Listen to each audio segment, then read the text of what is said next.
दोस्तों, हरियाणा प्रदेश के मुख्यमंत्री बहुत थोड़े से अंतराल के लिए रहे हैं मास्टर हुकम सिंह फोगाट जी दादरी वाले। हरियाणा में शायद इकलौते व्यक्ति वो ऐसे होंगे चौधरी देवीलाल के बाद जो ओम प्रकाश चौटाला जी को ओम कहकर बोलते थे। दादरी के वो 3 बार विधायक रहे और राजनीति में जो ईमानदार लोगों की अगर सूची बने तो उसमें मास्टर हुकम सिंह फोगाट का एक प्रमुख स्थान रहेगा। और उनके जाने के बाद जो उनकी राजनीतिक विरासत है, उनकी यादों को सजाने का, संभालने का जो काम है वो जोगेंद्र अहलावत जी संभाल रहे हैं, जो उनके भांजे हैं। और उनकी लंबी राजनीतिक पारी में ये हमेशा उनके साथ रहे हैं और हुकम सिंह फाउंडेशन के अध्यक्ष भी हैं। आज जोगेंद्र जी से जानेंगे कि मास्टर हुकम सिंह फोगाट जी की राजनीति थी वो कैसी थी और उनसे जुड़े हुए अनुभव क्या रहे। जोगेंद्र जी, आपका स्वागत है। धन्यवाद जी, नमस्कार। जोगेंद्र जी, सबसे पहले तो आप दर्शकों को ये बताइए कि जो मास्टर हुकम सिंह फोगाट जी हैं जी, उनका राजनीति में कैसे आना हुआ। राजनीति में वो 25 एकड़ के जमींदार थे जी। और ठीक खाता पीता परिवार था, ठीक था। अच्छा, उनका गांव कौन सा? गांव चरखी दादरी से थे वो। अच्छा। तो शुरू में वो 10वीं तक उन्होंने पढ़ाई करी, फिर वो लग गए टीचर। अच्छा। 1 साल तक टीचर रहे। राजनीति में वो इसलिए आए कि भाई गरीब आदमी की कोई समस्या हो जी, चाहे वो किसी भी कास्ट से हो, वो उनसे देखी नहीं जाया करती। अच्छा, जुड़े हुए थे सबसे? हाँ, जुड़े हुए थे। तो जैसे यहाँ CCI फैक्ट्री हुआ करती चरखी दादरी में, या लेबर थी बहुत ज़्यादा, तो उनकी भी समस्याएं हुआ करती, या और समाज के किसी जाति की भी कोई दिक्कत होती, उसकी आवाज़ उठाने का उनके मन में सदैव से वो था। तो शुरू में वो एक मजदूर संघ था। अच्छा। जो काम करता था, उसके अध्यक्ष बने। अच्छा, मजदूर संघ से जुड़े? मजदूर संघ से जुड़े। उनकी लड़ाई जो भी दिक्कत होती वो उनकी लड़ाई लड़ते। और उस टाइम पे मनीराम बागड़ी जी सोशलिस्ट पार्टी में होते थे जी। वो भी गरीबों की लड़ाई लड़ा करते। मनीराम बागड़ी जी से उनका जोड़ा हो गया और वो मिलके गरीबों की लड़ाई लड़ते। तो ऐसे मतलब राजनीति में एंट्री ये थी एंट्री। तो 77 में सबसे पहला चुनाव उन्होंने लड़ा जब जनता पार्टी बन गई जी। तो जो टिकट थी दादरी की वो सोशलिस्ट पार्टी के हिस्से आई थी, जो बागड़ी जी वाली थी। ऐसा था कि इमरजेंसी लग गई थी। इमरजेंसी में सब नेताओं को जेल में डाल दिया। अच्छा, मास्टर जी भी रहे? मास्टर जी 19 महीने जेल में रहे। अच्छा, तो उनका क्या बंसीलाल जी के साथ कोई खटपट थी या? बंसीलाल जी के साथ खटपट नहीं थी। जो भी पॉलिटिक्स करता था, राजनीतिक आदमी था, उनको सबको जेल में डाल दिया। अच्छा। मास्टर जी सोशलिस्ट पार्टी में होया करते। और मास्टर जी ने सोशलिस्ट पार्टी से दादरी हल्का तो रिजर्व होया करता जी। 1977 में 77 में ओपन हुआ है। पहले गणपत राय जी विधायक। पहले दादरी हल्का रिजर्वेशन था। 77 से पहले 81 सीट होया करती हरियाणा में। 77 में 90 सीट बड़ी जब दादरी जर्नल होया जी। तो उस टाइम पर भी सोशलिस्ट पार्टी से गए तो चुनाव लड़ नहीं सके थे रिजर्वेशन के कारण।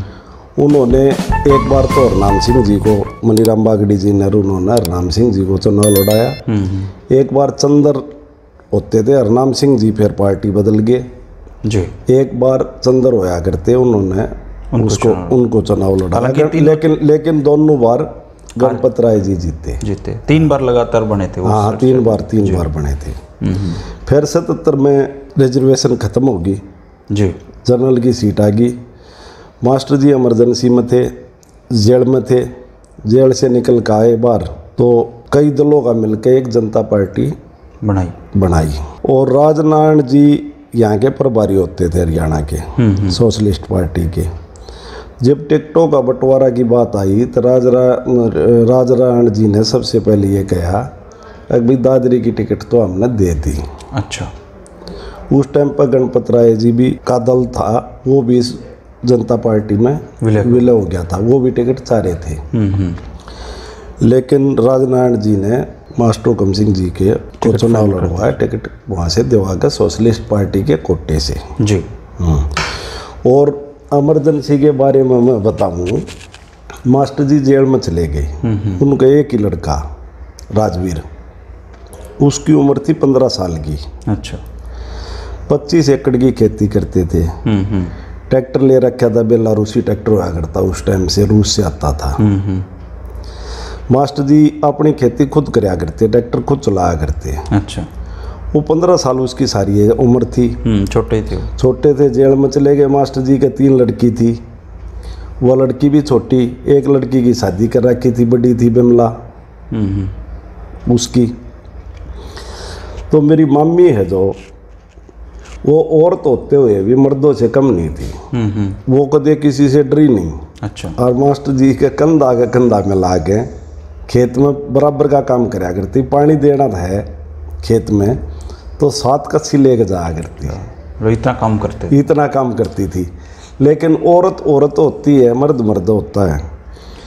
तो वही सारे रिश्तेदार ग्यारे प्यारे कहने लगे कि भाई मास्टर जी जेल में चले गए, या खेती में कौन संभालेगा, कौन बाई करवाओगा, कौन कटाई कराओगा, तो सारा काम खराब हो गया। तो मेरी मौसी ब्याह रखी चमारिया। मेरी मौसी का लड़का था रामचंद्र। अच्छा। उसकी एज उस टाइम पे थी 30-35 साल। तो रामचंद्र परमानेंट वहाँ रहा। अच्छा। रामचंद्र ने, और वह बड़ी लड़की भी आगे जो ब्याह रखी थी, और मेरी मम्मी ने, इन तीनों ने मिलजुल के खेती को संभाला और किसी प्रकार की कोई कमी नहीं आने दी। और उस टाइम पर इतना बुरा हाल था कि एक चंदर थे, ऐसी जाति से थे, वो मास्टर जी के बड़े निजी दोस्त थे। वो उनका बेरा लेना आ जाया करते घर पर परिवार का। अच्छा। अब भाई किसी सामान की जरूरत हो या कोई दिक्कत हो तो बताओ। उसको भी पकड़ के जेल में डाल दिया। अच्छा। मास्टर जी कौन सी जेल में थे? मास्टर जी अम्बाड़ा जेल में थे। अम्बाड़ा, जहाँ रामविलास शर्मा और ये सारे हाँ। तो जो भी घर पर आता सब कुछ मदद करने के लिए कई आदमी जेल में डाल दिए। फिर लोगों में डर का भाव हो गया। वो खुल कर मदद करने के बजाय पीछे से उन्होंने पूरी मदद करी। और दादरी के जो बुजुर्ग आज तकरीबन तो भगवान ने प्यारे हो गए, जो आज हैं, उनका हम तहे दिल से धन्यवाद करते हैं कि उन्होंने बड़ी मदद करी उस टाइम पर। मास्टर जी जेल में थे जब उस टाइम तो बताते हैं, ऐसा लगता था कि पता नहीं घर उल्टे आऊंगे कौन आवे। हाँ, ऐसे डर भी थे। बिल्कुल। मनीराम बागड़ी मास्टर जी बताया करते, बोले हम अम्बाड़ा जेल में थे। अच्छा। तो सबका दिल अलग अलग हुआ है। बोले मास्टर जी मैं एक बैरक में रहा करते, हम तो मस्त मोल्ला आदमी थे, साधु टाइप के। तो बोले मनीराम बागड़ी जी डरा देते, अब भाई इंदिरा गांधी बंसीलाल जी इस पे जेल पे बम गिरवाओगे और तुम सारे मारे जाओगे। तारी लाश जागी अड़े। बोला सारे डर जाते, रोटी ना खाते। फिर मास्टर जी ने कहते, अब भाई मैं कहता बागड़ी जी ये बेचारे इन डरा मत करो कि मैं खा पी लेने दिया करो, इनका टाइम पास होने दिया करो। बागड़ी जी थोड़े हो जा गया टाइम। राष्ट्रीय नेताओं के देखो, मास्टर जी राष्ट्रीय नेताओं के संपर्क में तो पहले भी थे। अच्छा। जैसे जयप्रकाश नारायण जी, राम मनोहर लोहिया जी, उनके विचारों से वो बड़े प्रभावित थे। अच्छा। और उनने के विचारों से वो हो गए, उन्होंने पार्टी या सोशलिस्ट पार्टी ज्वाइन करी थी जी। एक जेपी मूवमेंट हुआ था, उसमें भी बहुत बढ़ चढ़ के हिस्सा लिया था। तो ये था जी। तो स्टेंटर में जब वो विधायक बन गए तो उनको मंत्री बनने का अवसर तो नहीं मिला? उस मंत्री बने। हाँ। अच्छा, क्या मंत्रालय? वो पंचायत मिनिस्टर बने उस टाइम पे। अच्छा। लेकिन एक बात और बताऊँ मैं आपको, वो चंदर ऐसी जाति से थे जो उनके दोस्त थे। मास्टर जी मंत्री बन गए। मास्टर जी के भाई नहीं था, अकेले थे। तो अपना जैसे लोकल उसमें बांध देने की वो होती है, लड़की का ब्याह हो या लड़का का ब्याह हो तो जब बांध दिया करते हैं। हाँ जी। तो मास्टर जी कहने लग गए, चंद्र बोला जी बांध दूंगा। मास्टर जी का लड़का का राजवीर की शादी थी, एक का लड़का उनके। चंद्र बोला बांध दूंगा। मास्टर जी बोले भाई तेरा बांध जरूर लूँगा। उस टाइम पे थोड़ा छुआछूत का ज़्यादा वो प्रचलन था, आजकल तो नहीं है और होना भी नहीं चाहिए। मास्टर जी ने बांध ले लिया। सारे हल्का के आदमी कहने लग गए, विरोध कराया, अगर बांध ले लिया। तो मास्टर जी न्यू कहा करते भाई मैं जात पात में विश्वास नहीं करता, ठीक है, उनका बांध लिया था। तो 77 के बाद फिर वो विधायक बने। 77 में वो विधायक बने, पंचायत मिनिस्टर बने। देवलाल जी चीफ मिनिस्टर बने। 79 में भजनलाल जी ने काम कर दिया, विधायक तोड़ लिए, विधायक तोड़ के और अपनी सरकार बना ली। बोला भजनलाल जी ने बड़ा कोशिश करी, आग मास्टर हुकम सिंह जी भी मेरी तरफ आ जा। अच्छा, उनसे संपर्क किया उन्होंने? कई बार किया। तो वो क्या बताते हैं कि भजनलाल जी थोड़े लचीले आदमी थे, मास्टर जी को क्या ऑफर किए गए थे उस समय? मास्टर जी को तो जो ऑफर होया करते, आया राम गया राम का जमाना था। भाई मंत्री पद का प्रलोभन, पैसे का प्रलोभन। मास्टर जी ने बोले हम तो साधु आदमी हैं भाई और जमींदार आदमी, अगर अब गरीब भाई लड़ाई लड़ना हम ताड़े ठीक सा कि मना चाहिए हमने। लेकिन भजनलाल जी की दाढ़ गड़ी नहीं, मास्टर जी देवीलाल जी के साथ रहे। अच्छा, परिचय देवीलाल जी से कैसे मास्टर जी का उसी दौर में हुआ? हाँ, ये वैसे तो पॉलिटिकल परिचय तो था भाई। पॉलिटिकल तो आज कल भी जो राजनीति में थोड़ा एक्टिव है, एक दूसरे को जानते ही हैं। लेकिन 77 में जब विधायक बन गए एक पार्टी से, देवलाल जी चीफ मिनिस्टर बन गए, फिर उनका मिलना जुलना ज़्यादा हो गया। वो देवलाल जी बड़े अच्छे इंसान थे, तो मास्टर जी देवलाल जी घर पे आते जाते थे मास्टर जी के? खूब घर पे आते जाते थे। मम्मी ने बताया नहीं आपकी देवलाल जी की खुराक अच्छी थी? मम्मी ने बताया। बोला देवलाल जी मस्त आदमी थे भाई। न्यू कहा करते मास्टर जी, वह भाई थाली रोटी बनवा ले, वो रोटी बनवा के और भाई सब्जी और 4-5 अच्छी मोटी रोटी, ऊपर घी जरूर होता था, और खाकर फिर सोते थे। फिर हाँ, फिर आराम से रोटी खा के सो जाते थे। आते थे, बहुत आते थे। अच्छा, जब मास्टर हुकम सिंह जी मुख्यमंत्री बने तो क्या था? वो तब विधायक तो थे ही, मंत्री भी थे। हाँ, मंत्री भी थे। तो वो दौर ऐसा था कि कभी हुकम सिंह जी वो चौटाला साहब बन रहे हैं, कभी बनारसी दास जी बन रहे हैं, फिर चौटाला साहब आ रहे हैं। वो अस्थिरता का दौर था। अस्थिरता का दौर था। तो मास्टर हुकम सिंह फोगाट पे ध्यान कैसे गया कि इनको मुख्यमंत्री बनाया जाए? हालांकि वो थोड़े से 1 साल करीब साल भी नहीं हुआ होगा। उसका कारण यो था, एक तो देख लिया कि मास्टर जी 79 में सब भाग गए, कुछ आदमी बच्चे चोई देवलाल की गैल। लोभ लालच में लगा लो, चाहे पद का लालच लगा लो, चाहे पैसे का लालच ला लो, चाहे कुछ भी लगा लो, लेकिन मास्टर जी डटे रहे। फिर 82 में मास्टर जी ने चुनाव लड़ा तो फिर MLA बन गए। फिर वो आया राम गया राम वाला काम चल लिया।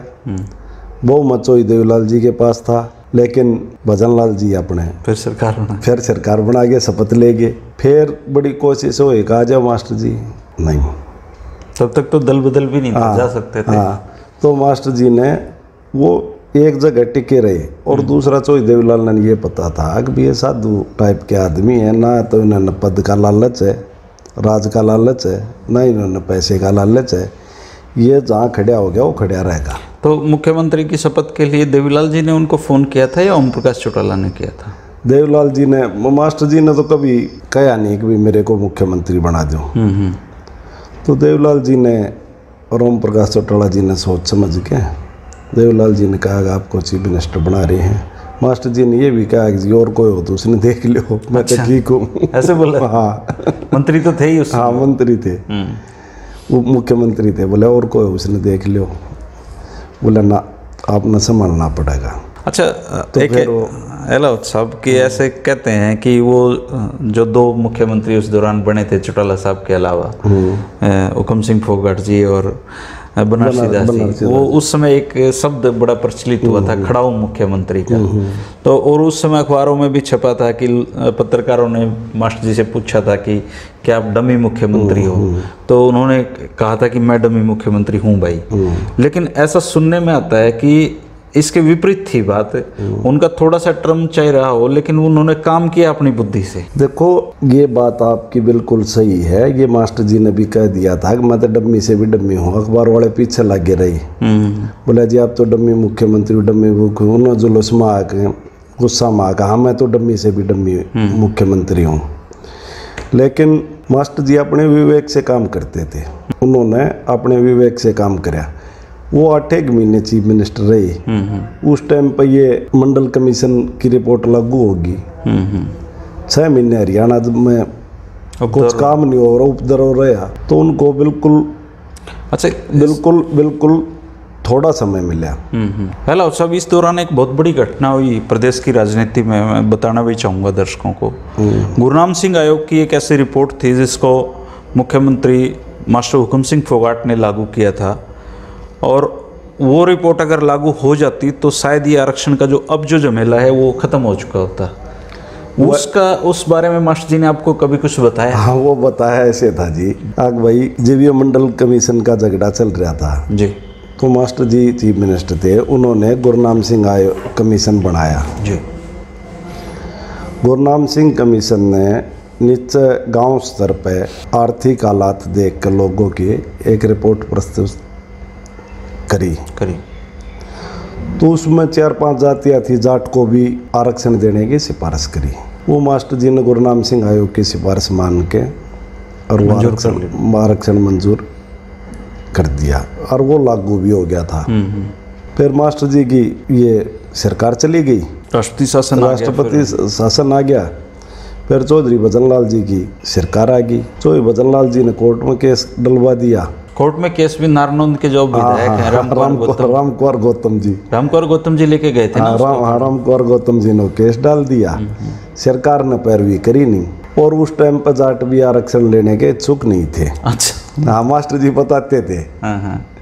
बोले हम कित फंसा दिए इस आरक्षण का चक्कर में, हम तो ठीक थे, ठीक है, कोई जरूरत नहीं हमें। अब जरूर समझ रहे हैं, लेकिन जो बाकी जातियाँ थी उनका आरक्षण रह गया, खत्म हो गया। मास्टर जी ने लागू कर दिया था। मास्टर जी ने ये अपने ओम प्रकाश चौटाला जी को और देवीलाल जी को छोड़ के और एक समाजवादी पार्टी बना लिया अपनी। सोशलिस्ट वो पहले से थे।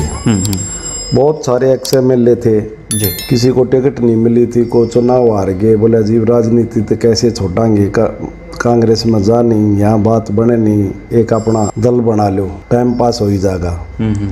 पैसा पूसा था नहीं, बगैर पैसे को पार्टी चलती नहीं, तो हरियाणा में समाजवादी पार्टी का गठन कर लिया। फिर मुलायम सिंह जी का फोन आया जी, बोले मास्टर जी आपने समाजवादी पार्टी बनाई है हरियाणा में, मैं भी समाजवादी पार्टी बनाना चाह रहा हूँ जी, क्यों ना इकट्ठी कर लें इसने। मास्टर जी कहने लगे भाई बहुत बढ़िया बात, बोले इसको राष्ट्रीय स्तर की बना लेते। बोला बहुत बढ़िया बात। फिर लखनऊ में अधिवेशन हुआ, वहाँ इसको राष्ट्रीय स्तर का रूप दे दिया। हरियाणा में उस टाइम पे 2 आदमी गए थे हरियाणा से, एक तो कपिल देव शास्त्री हुआ करते जो सोनीपत से लोकसभा सांसद रहे हैं, मास्टर जी थे। और वहाँ रामशरण दास हुआ करते, तो संयोजक थे ना उसके। हाँ, वो संयोजक थे। वो उत्तर प्रदेश के समाजवादी पार्टी के प्रदेश अध्यक्ष भी बनाए, और राष्ट्रीय अध्यक्ष मुलायम सिंह को बनाया।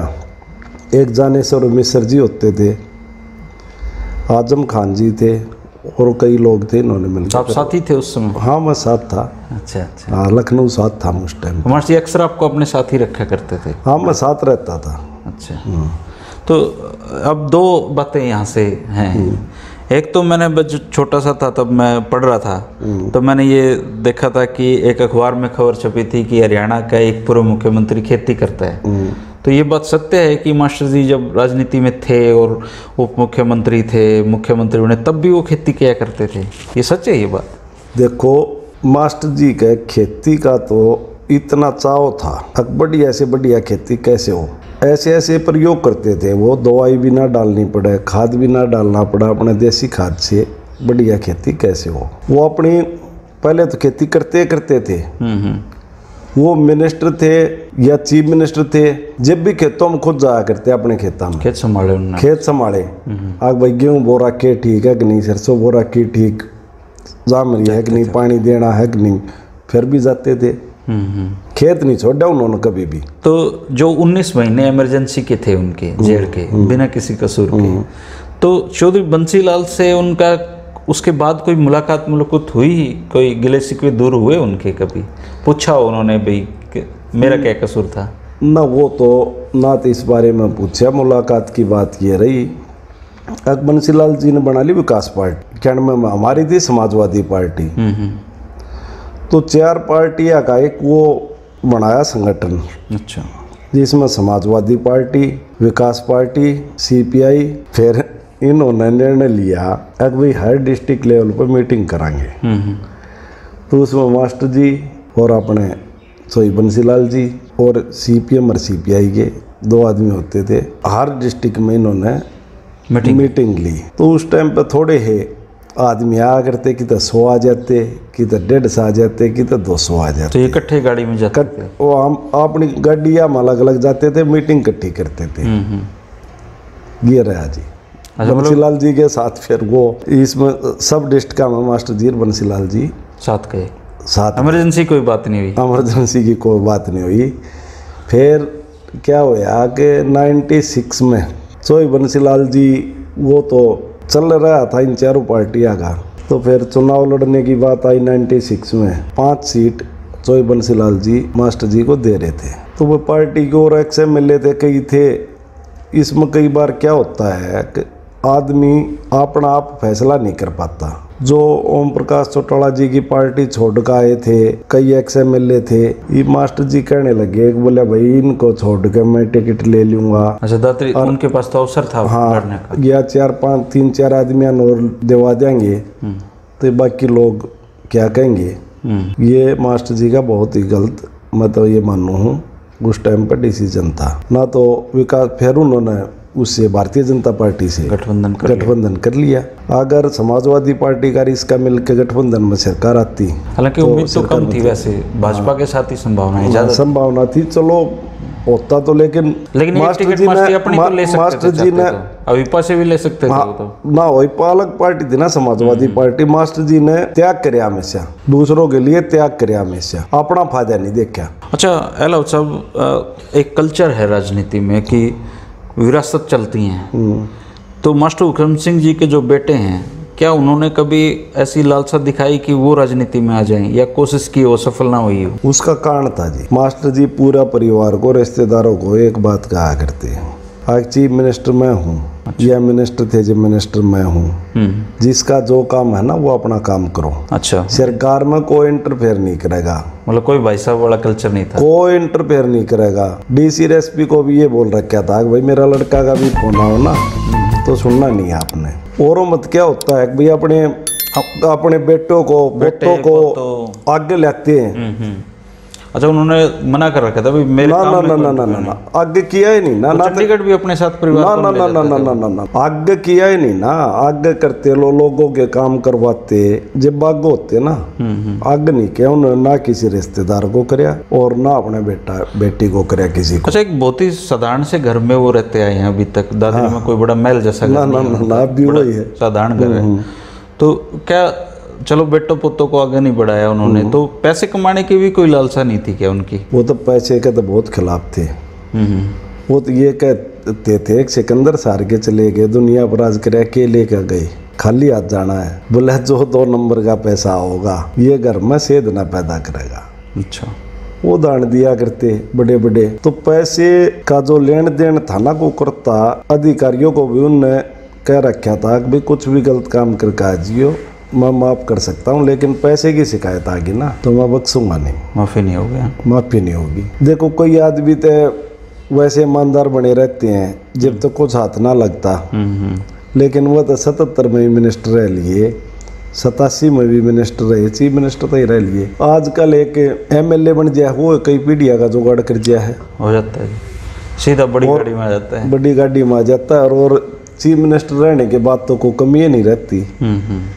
लेकिन आज भी वो एक घर है, वो एक चीज है। लोगों की पता ना कहाँ कहाँ कोठियाँ हैं, दिल्ली में कोठियाँ हैं, पंचकुला वही जमीन उनकी 25 किले वही जमीन है, किता गुड़गामा में मकान कुछ नहीं। वो है जो घर का प्लाट से और घर की खेती है वो है ना। तो आजकल के राजनेता हो गए कि तो होटल हैं, कि तो फैक्ट्रियाँ हैं, कि तो क्या, वो इन चीज़ों के खिलाफ। अच्छा, आपने तो उनकी बुढ़ापे में भी सेवा का अवसर आपको? हाँ, आखिरी सांस तक में, मतलब वो जब अंतिम सांस ली तो आपके हाथों में थे? मेरे हाथ। उन्होंने बहुत लंबे कई चीफ मिनिस्टर देखे, कोई तो कभी उन्होंने आपसे जिक्र किया कि हरियाणा का बेस्ट चीफ मिनिस्टर उनको कौन लगता था? वो तो देखो देवीलाल जी को प्रेफर करते थे सबसे अच्छा।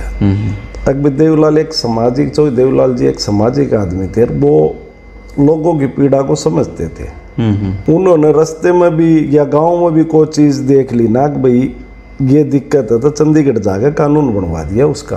अच्छा, ऐसा सच है क्या कि मास्टर जी के घर ओम प्रकाश चौटाला जी बस में बैठ के आते थे, मास्टर जी के घर रुकते थे? पहले इतने साधन कहाँ थे, इतनी गाड़ी गुडिया बसों में ही आते जाते थे? बसों में मास्टर जी चंडीगढ़ जाते थे, बस में जाते थे। अच्छा, आगे बसों में रिजर्व सीट होया करती है MLA की, उसमें बैठ के? हाँ, 1 2 3 उसमें बैठ के जाया करते, विधानसभा में जाते।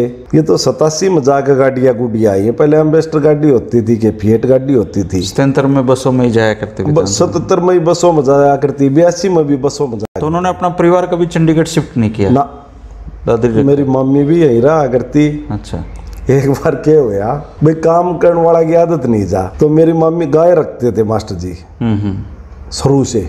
उन्होंने अपने जीवन में कभी भैंस का दूध का प्रयोग नहीं किया। अच्छा, कभी नहीं पिया? कभी नहीं किया। वो गाय का दूध पीते थे, गाय रखते थे। तो मास्टर जी चीफ मिनिस्टर और मेरी मम्मी गोबर पाथन लाग रही। अच्छा। तो उस टाइम पे इलेक्ट्रॉनिक मीडिया इतना था नहीं, प्रिंट मीडिया था। इलेक्ट्रॉनिक मीडिया का तब आया है भाई ये वो दौर। वो प्रिंट मीडिया वाले फोटो उतार ले, बोले जी आप चीफ मिनिस्टर की घराली हो गए गोबर पाथन लाग रही। बोले जब चीफ मिनिस्टर मैं थोड़ी हूँ, वो चीफ मिनिस्टर अपना काम करने लग रहा, मैं अपना काम करने लग रही। ये अखबार में भी खबर चली। का क्या नाम? शांति देवी था। और उनका मायका कहाँ से था? डाकला गाँव की थी वो। डाकला गाँव। क्या था गोत्र उनका? धनखड़ थी वो। हाँ, वो चीफ मिनिस्टर अपना काम, चीफ मिनिस्टर अपना काम करने लग रहा है, मैं अपना काम करने लग रही हूँ। इतना साधारण परिवार बिल्कुल है। बिल्कुल, वो बात बड़ी वो आओ है। अच्छा, एक मेरी मम्मी की ये आदत थी, दादरी कोई भी चला जाता वो खाना खाना पे घर नहीं आने दिया करती। अच्छा, घर से नहीं आने दिया। जब मास्टर जी मिनिस्टर थे तो वहाँ परिवार तो रखते थे नहीं, अलका के आने जाने वाले सब वही कोठी पर रोक्या करते। अच्छा, सब तो श्याम ने नहीं पूछा करते भाई खाना खा लिया। श्याम ने सोने से पहले सब से मिल के बात करके पूछ के भाई खाना खा लिया कि नहीं खा लिया। तो जो उनका रिटायरमेंट का पीरियड था वो कैसे कटा उनका, जो अब कई साल वो जैसे राजनीति में बाहर रहे? देखो मैं बताऊं क्या है, उस आदमी का नहीं कटता जिसको को लालसा हो। उनका तो वही रूटीन, ना तो उनको को बंगला की लालसा थी, ना को गाड़ी घोड़ा की लालसा थी। वो गनमैन मिल रहा था, उसने भी साथ ना रखा करते, बोला जाओ अपना घर लौट। सुबह लोग आ जाते, 11-12 बजे तक आदमी बैठे रहते, फिर नाश्ता वो सुबह 8 बजे कर लिया करते, फिर 12 बजे ही खाना खा के और वो दिन में 2-3 घंटे आराम करते। फिर शाम ने फिर आदमी आ जाते, बात करते रहते। फिर शाम ने एक राउंड वो अनाज मंडी में बैठने जाया करते, पैदल घर से चलते और पैदल जाते। हाँ, वहाँ बैठ के बातचीत करके किसानों के बारे में पूछते कि भाई क्या चल रहा है। मंडी में तो सारे तरह के किसान भी आओ और सारी वो किसाना की वाह है। तो वहाँ कभी सुबह पैदल खेत में निकल जाया करते, अपना 2-3 घंटे वहाँ लगा जाते। अच्छा, एक मैंने सुना है कि वो जो कोई दादरी का विधायक होता था वो हार जाता था तो वो उनके घर जाया करते उसको। हाँ, बिल्कुल। ये सच है क्या? बिल्कुल। एक वो सतपाल सांगवान जी मिनिस्टर थे। वो चुनाव हार गए तो मास्टर जी तो आके कहने लगे, बोले जी सतपाल तो घर से ना निकलता, ज्यादा खाली मान रहा है। मैं जा रहा था वहाँ दादरी, मास्टर जी बोले चल रहे मेरे ताई। माँ जी किते? बोले एक बार सतपाल सांगवान के चलांगे। मैं क्यों पूछूं जाके एक चलोगे? तो जाके सतपाल ताई बोला क्या हाल बना रखा है? बोले कौन चुनाव ना रहा, इंदिरा गांधी ना रही, चरण सिंह ना रहा, को ना रहा, मैं ना रहा, सब आ रहे हैं। बोले उठ हर लोगों की सेवा में जुट। इस तरह का उनका नेचर था। इस तरह का नेचर था। वो विरोध भाव नहीं रखते थे किसी से भी, किसी भी पार्टी। बताते हैं कि वो जो उनसे आ रहे थे गणपत राय जी जो पहले विधायक रहे 3, उनके साथ भी उनके बढ़िया दोस्त, बड़ी अच्छी। गणपत राय जी आया करते, मास्टर जी भी चले जाया करते, बड़ी अच्छी दोस्ती थी। आजकल ये होया है कि भाई देखो ये तो एक किस्म का खेल है भाई, एक हारेगा तो एक जीतेगा। तो पहले तो फ्रेंडली मान्या करते, बोलना चालना आपस में रखते थे, लेकिन आजकल थोड़ा फर्क आ गया। अच्छा, एक चीज़ मैं जहाँ तक मुझे जानकारी है, पढ़ने लिखने का शौक रखते थे मास्टर? हाँ, पढ़ने लिखने का तो शौक रखते थे। उन्होंने खाली बैठे थे जब एक फोगाटो का इतिहास लिखा, एक किताब लिखी। अच्छा, आपके गोत्र का इतिहास लिखा होना? हाँ, इतिहास लिखा। अच्छा, दूसरा वो ये जो देसी दवाई भी घर तैयार कर लिया करते। अच्छा। जैसे पेट में कोई दिक्कत है, कूट लिया करते कर रहे हैं, घरा कूट लिया करते। हम कहते जी हम कूट लें, बोले क्यों मेरे क्यों रहा है, और न्यू का करते। अच्छा, अपने दैनिक काम वो खुद मैं बताऊं कि वहाँ ये भूपेंद्र हुड्डा सरकार ने कैबिनेट मिनिस्टर का दर्जा दे दिया, पूर्व मुख्यमंत्री को। तो चंडीगढ़ 7 सेक्टर में रेजिडेंस मिल गया। तो ज़्यादातर मास्टर जी दादरी रहा करते, तो वहाँ चले जाते चंडीगढ़। कई बार 2, 4, 5 दिन रोकना भी हो जाता, तो मैं उनके साथ रहा करता। क्योंकि एक तो थोड़े उनका अस्थमा की प्रॉब्लम थी, दवाई टाइम पर देनी होती थी, ये ज़्यादा हो रही थी। और दूसरा मैं उन्हीं के बेडरूम में सोता था। अच्छा। अगर भी बुजुर्ग आदमी है, रात को पेशाब पेशूब करने उठें या पानी पात पीने उठें तो कदे गिर गिर जाना, चोट चाट लाग जाना। लेकिन कई बार मेरे भी गुस्सा उठा करता। भाई मैं तो जवान आदमी था, मैं कोशिश तो ये रखा करता कि मैं दिन में सो लूँ, रात न जागूँ। लेकिन जवान आदमी दिन में रात ना खुगड़े, तो मैं देखता था कई बार सोई भी पाते। मैं देखता, मैं कहाँ गए, पहले तो बाथरूम में देखता, बाथरूम में तो नहीं है, तो देखता तो रसोई में पाते। हम दोनों रहा करते चंडीगढ़, परिवार तो यहाँ था। माँ जी क्या करो हो, बोला पानी गर्म करूँ। मगर मन नहीं बता सको थे, बोला तू न्यारा करेगा। न्यू कहा करते, बोला तू न्यारा करेगा। बोला मन करने देगा कि नहीं करने देगा। एक लास्ट टाइम तक भी वो अपनी सेविंग है ना खुद करते थे। अच्छा जी, इतने एक नहा के कच्चा बलियान मगा जी मैं दूंगा। बोले क्यों तू न्यारा दोगा, गुस्सा हो जाया करते। अपने कच्चा बलियान भी अपना आप धोते थे। आज सुबह नाश्ता में मैं उनको दिया करता सेब और गाय का दूध। तो न्यू कहा सेब ना छील के नहीं ले आओगा, खुद छिलूंगा ना कुक दौर चलवाते, खुद छिलूंगा। मगा जी हाथ कांपने लग गया था। बोला तू अपना काम कर, तू समझाओगा मैंने। वो अपना काम करने में खुद विश्वास रखते थे, वो दूसरा को तंग कर राजी नहीं थे। हम न्यू कहा कि हम ये मानना, अगर बुजुर्ग आदमी है मान ले गिर गया, हाँ तो वही चोट चाट लग गई तो यह दिक्कत हम न होगी। हालांकि वो ठीक चले गए, लेकिन ठीक चले गए, सेवा सवा उन्होंने कराई नहीं। हाँ ना, बस लास्ट में ये पीजीआई में एडमिट रहे जब, तो उनकी सेवा करनी पड़ी वो। लेकिन बोलते बोलते लास्ट समय तक चले गए। लेकिन वो अपना काम है ना खुद। तो अगर एक पारिवारिक विरासत के रूप में बात की जाए अलाउद्दीन साहब, तो वो अपने परिवार के लिए क्या छोड़ के गए आप लोगों के लिए? भाई देखो, परिवार के लिए तो वो बहुत कुछ छोड़ गए। जो उनके विचार थे आज भी परिवार रिश्तेदार उस पर खड़े हैं। उनकी शिक्षाएं छोड़ के, उनकी शिक्षाएं छोड़ के करे। कोई भी उनका रिश्तेदार परिवार टाटा बिरला नहीं, सारे नॉर्मल हैं। ना तो मंत्री भी रहे, चीफ मिनिस्टर भी रहे, केवरा के बना रहे हैं लोग। परिवार को अर्थ के रूप में कभी नहीं उन्होंने धन संपदा सब अपनी मेहनत से कर। उनके विचार ही पूंजी है आप लोगों, विचार पूंजी है। और हम तो न्यू कहा कि भाई उनका नाम है ना, कहीं भी सुनते हैं, इससे बड़ी कोई बात हो नहीं सकती कि उनका सादगी ईमानदारी के उसमें नाम लिया जाता है। तो इस बात का हमारे को बड़ा गर्व होता है। तो आपने हुकम सिंह फोगाट जो फाउंडेशन बनाई है, उसके जरिए आप उनके विचारों को लोगों तक पहुंचाते? मास्टर हुकम सिंह मेमोरियल फाउंडेशन बना दिया था हमने एक्सपायर होने के बाद। क्योंकि मैं तो सारी बात साझा करते रहते थे कि भाई ये होना चाहिए, ये होना चाहिए। तो उससे हमने वो फाउंडेशन बना लिया। ना तो हम किसी से कोई पैसा चंदा लेते हैं अच्छा उसमें, ना हम सरकार से आज तक हमने उसमें कुछ लिया। अपने स्तर पे ही करते हो? अपने स्तर पर छोटा मोटा हो वो कर देते। जैसे पीछे हमने एक शुरू कराया था, अभी जो सरकारी स्कूल हैं इनमें टीचर तो काफ़ी अच्छे हैं, एजुकेटेड हैं, लेकिन लोगों का पता ना क्यों ना विश्वास बने रहा। टीचर भी अपने बच्चे ना प्राइवेट स्कूल में भेजे हैं, सरकारी टीचर। हाँ तो मका भाई फिर हमने एक सोचा कि मका इनको प्रोत्साहन देने के लिए 10वीं और 12वीं पूरा दादरी जिला के जो फर्स्ट सेकंड और थर्ड बच्चे आए हैं 10वीं और 12वीं में सरकारी स्कूल आगे, उनको एक एक मेमेंटो दे के और एक एक उस फाउंडेशन का सर्टिफिकेट दे के हमने उनको सम्मानित करने का काम किया। मास्टर जी भी एजुकेशन का बारे में बड़े चिंतित रहते थे। केवरा कितने मिडल थे वो हाई स्कूल बनवाए उन्होंने अपना टाइम पे दादरी में भी, पूरा हरियाणा में भी जो हाँ भी जो मांग कर देता था वो कर देते थे। हाई स्कूल थे वो सीनियर सेकेंडरी स्कूल कराए। शिक्षा की तरफ खुद 10वीं थे बस वो। हाँ 10वीं पास थे, लेकिन उस टाइम का 10वीं आज का ग्रेजुएट के बराबर था।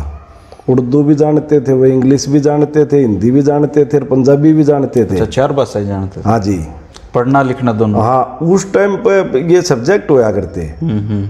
उर्दू का भी होया करता, उर्दू पढ़ देते थे, पंजाबी का भी होता था। फिर तो उनके पास ये कोर्टों वाले भी आते होंगे। हाँ तो उस टाइम पे ये सब्जेक्ट, पुराने आदमी आज उर्दू का पढ़ने वाला खा रहे हैं, लेकिन जो बुजुर्ग है ना 80 साल एज हो रही, जिनकी 90 साल हो रही है, वो उर्दू पढ़ देते हैं। अब जो पुराना अपना कोर्ट कचहरी हो मेरे कार्ड है उर्दू में है, उर्दू में, तो उसके लिए ढूंढ के लाना पड़ा भाई, इसकी कोई हिंदी में ट्रांसलेट। कोई एक आध बुजुर्ग बच रहा है वो, एक आध बुजुर्ग बच रहा है। तो वो हमने शुरू कराया था हर साल के लिए, फिर पिछले साल ये कोरोना आ गया, नहीं कर पाए, अब फिर ये कोरोना आ गया। अब तो ये उम्मीद करते हैं कि मास्टर हुकुम सिंह फोगाट के जीवन पे आप चूँकि उनके साथ सबसे ज़्यादा रहे हो, तो उनकी एक किताब भी आप ज़रूर लेके आएँ, ताकि पूरे जो भी उनको जानना चाहता है उसके बारे में उनको पता लग सके। सबसे ज़्यादा ज़रूरी है उनके जीवन पे एक पुस्तक का होना ना। वो पुस्तक का भी ज़रूर कराएंगे, लेकिन उनके तो इतने किस्से कहानियाँ हैं, अगर मैं पूरी बताऊं तो 2 दिन लगातार बताई जा जब भी ख़त्म नहीं हो। इतनी कहानियाँ, इतनी किस्से कहानियाँ उनको किताब में समेट दें आप। पैदल चलते थे वो। एक बार सचिवालय से पैदल चल दिए, बोला शहर हो जाएगी, सीएम हाउस में आ गए। अच्छा, पैदल ही। तो देवलाल भी ऐसा करते थे। देवलाल जी भी ऐसा ही करते थे। तो मास्टर जी की तो क्या कहें, आप बात ही निराली थी। वो तो एक अलग तरह के इंसान थे, हम तो उनके कुछ भी बराबर उसमें नहीं है बराबर। तो दोस्तों ये पासंग भी नहीं थे जोगेंद्र अहलावत जी, जो मास्टर हुकुम सिंह फोगाट जी के भांजे हैं। और जैसे कहते हैं ना, हर नेता का दायां एक हाथ होता है, तो ये दाएं हाथ उनके थे। उनके जीवन से जुड़ी हुई बहुत सारी बातें इन्होंने बताई हैं और उनकी यादों को दाएं हाथ नहीं था जी उनका। मैंने तो देखो उनकी सेवा करी, मतलब सेवा करने के लिए ये था कि जैसे टाइम पर दवाई देना, अस्थमा की 1-2 टैबलेट लिया करते, टाइम पर दवाई देना, उनका खान पीन का देखभाल करना। आपका मन होता था इतना श्रद्धा भाव? हाँ, मैंने तो उनकी सेवा करी। और ये सेवा भाव भी वैसे बनाने से नहीं बनता, ये एक बैकग्राउंड होती है ना, जो परिवार की खानदानी बोलते हैं जिसे। पहले आप कर रहे हो तो आपकी हो जाएगी, जैसे पहले पीढ़ी दर पीढ़ी चला, पहले रिश्ता करया करते तो खानदान पूछा करते, भाई खानदान किसा है। मेरे पिताजी मारा लावत गोत्र दांदलान मेरा गांव है। मेरे पिताजी मिलिट्री से सूबेदार की पेंशन आए थे। आते ही उन्होंने मारी अलावत खाप है, जिसके जय सिंह अहलावत जी, हाँ जय सिंह अहलावत प्रधान है, बहुत पुरानी बात है। आते ही उनको उसका सेक्रेटरी बना दिया। प्रधान तो बनता हमारा अलावत खाप का डीगल गांव से, और सेक्रेटरी बनता है दांदलान गांव से। तो बड़े अच्छे बड़े पंचायती आदमी थे, बड़े फैसले करे। उस टाइम पर राज सिंह जेलदार वो आया करते। तो मैं तो सेवा भाव में छोटा हा था। जब हमारे घर पिताजी के पास गांव के लोग आते थे, दूसरे गांव के भी लोग आते थे, खाप के दूसरी खापों के भी आते थे, तो मेरा काम ये रहा करता कि भाई चाय ओका होता था उस टाइम पे, ओका का।